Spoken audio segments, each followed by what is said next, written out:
Hola, mi nombre es Alberto Aligado Jr. Hoy vamos a hablar y a esperarnos con la historia de un empresario ecuatoriano que ha dejado una huella importante en el mundo financiero de América Latina, Fidel Igas Grijalva. Su trayectoria nos enseña cómo la gestión, la disciplina y la innovación pueden transformar una institución y también un país. Fidel Igas Grijalva nació en Ecuador y desde joven mostró interés en los negocios y las finanzas.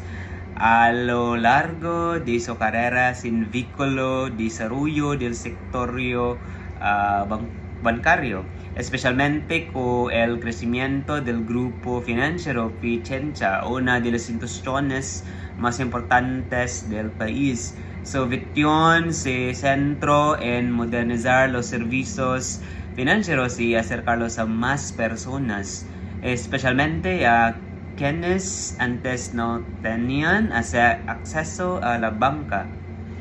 Durante su liderazgo, el grupo Pichincha se expandió no solo en Ecuador, sino también en otros países de América Latina. Bajo su influencia, la institución adoptó nuevas tecnologías y estrategias modernas para mejorar la atención al cliente. Esto ayudó a millones de personas a acceder a servicios financieros más eficientes, a seguros y digitales. Su trabajo impulsó la inclusión financiera en la región. Como tal empresario, presenta desafíos como la competencia, los cambios económicos y la necesidad de innovación constante.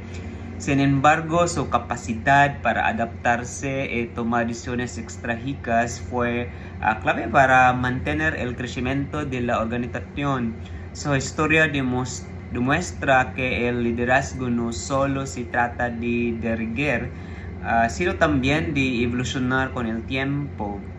La historia de Fidel Igas Grijalva nos recuerda que el éxito no llega de la noche a la mañana.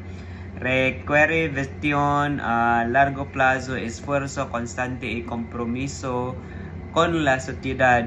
Su legado continúa inspirando a nuevos emprendedores en Ecuador y en toda América Latina a soñar grande y a construir un futuro mejor.